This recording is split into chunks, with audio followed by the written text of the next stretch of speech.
So you're telling me that just a few days after giving Luis Severino an overpay of $70 million, the A's made another splash in the starting pitching department of acquiring Jeffrey Springs, one of the nastiest starting pitchers in baseball, via a trade? What is going on with the A's? Well, I'll tell you what's happening in today's video. They were this close to having a grievance filed against them by the MLB PA, the Players Association. Essentially, the PA was going to accuse the A's of mishandling shared revenue funds, saying that, hey, we're giving you a lot of money and you're not investing it in on-field product. And again, they were this close, but because of some things behind the scenes, they're probably not going to get in trouble anymore. So let me try and paint a picture as to what the A's have been up to recently and what their plan is going forward to avoid getting in trouble all over again. So the trade is very simple. Jeffrey Springs, he is going to the Oakland Athletics with another guy named Jacob Lopez, and in return, the Rays are getting a flamethrower by the name of Joe Boyle. He reminds me a lot of Tyler Glasnow. They're also picking up a lengthy infielder slash corner outfielder, Will Simpson, and a guy, Jacob Waters, who's going to be a complete project. So before we talk about those guys,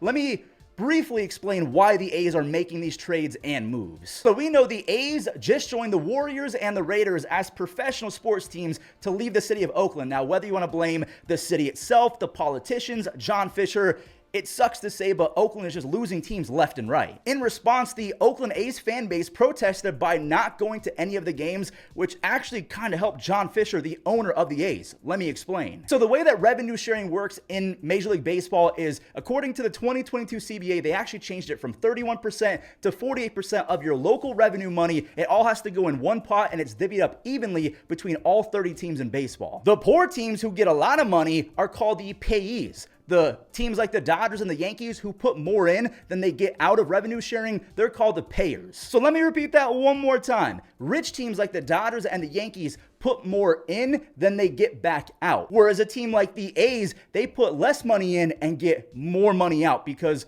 they're not making as much. And the way that revenue sharing works, it's based off revenue from the last 3 years, but it's heavily weighted on the last year. What happened with the A's the last few years, and especially 2024, no one went to the games, so the revenue was almost none. That's where Luis Severino and Jeffrey Springs come into play. So according to the CBA, you have to spend a certain amount of your shared revenue on payroll, or there's a little loophole of on-field product. So according to the estimates I've seen across the game, the A's are getting roughly $70 million in shared revenue. According to the CBA, you have to spend 1.5 that in on-field performance upgrades. And I wish it wasn't worded like that because it should be going all towards payroll in my opinion, but we'll talk about it later. A lot of teams skirt that by upgrading the stadium and building clubhouses at a minor league level, and that's on-field performance upgrades. But for the sake of today's video, with the additions of Luis Severino and Jeffrey Springs, they're hovering at about $90 million in money against the luxury tax threshold. So $70 million in shared revenue estimates. They now have to spend $105 million total. So the A's, they're only spending money because they're being forced to. So $70 million in revenue sharing money. They're at 90 right now. They need about $15 million left, so the A's are not done unless, again, they skirt the rules by paying for renovations in Sacramento. Now, let's say that the MLB PA decided to actually go after the A's and say, hey, you have been misusing the money that has been shared to you from the other owners. They're not happy, and our players aren't happy either because you're not spending money on them. We're going to file a grievance. And the first example I can remember of this was back in 2009, 2010. If you guys are young, you probably missed out on the absolute mutant that was Josh Johnson. He was a 6'7" monster who could throw 98, 99 after 8 or 9 innings. But the Marlins were accused of mishandling the shared revenue system money. So what did the Marlins do in response to avoid a grievance from the other owners in baseball because they weren't spending any money? Their payroll was going down. They gave Josh Johnson a big contract just to get everyone off their backs. And pretty much the exact same thing is happening with the A's. A carbon copy situation of Josh Johnson, just insert Luis Severino. An overpay just to get everyone off their backs. I know I've probably jumped through a few rabbit holes, but I'm trying my best to get you guys to understand that the A's, sure, they might come out publicly and say that we want to impress the new market of Sacramento, we want to start spending money, but behind the scenes, they're literally being forced to because they had so little in game revenue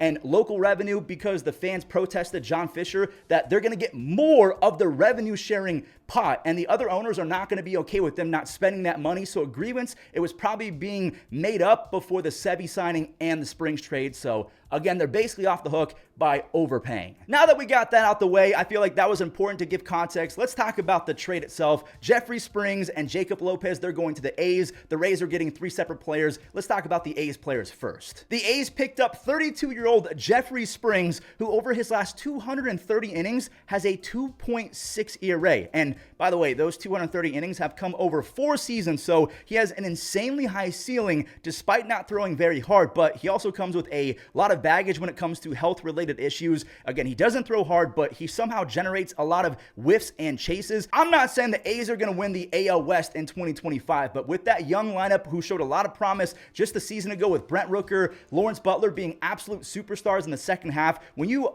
add a Luis Severino and a Jeffrey Springs to your rotation, I do think that these are good baseball moves. And do I think that they're trying to impress their new market and make a good impression on the rest of the league by saying, hey guys, see, we're doing the thing that we talked about. We're spending money. And again, I know the city of Oakland has some work to do on itself, but it makes me so sad that they're making good baseball moves right after the season ends and basically spitting in the faces of Oakland fans who supported the team for decades. And I know recently it hasn't been the case, but it's not all their fault. A's are also picking up Jacob Lopez. I'll talk about him very briefly. He has been kind of lit up at the major league level, but he's a 27-year-old arm. He's got great extension, and that's basically it in terms of what the A's are getting. The A's are simply picking up Jeffrey Springs' $10.5 million to try and get close to that $105 million threshold that they need in order to avoid a grievance from the MLBPA. Now, let's quickly talk about what the Rays are getting in return, because they're going to try and turn some of these guys into a Tyler Glasnow 2.0, and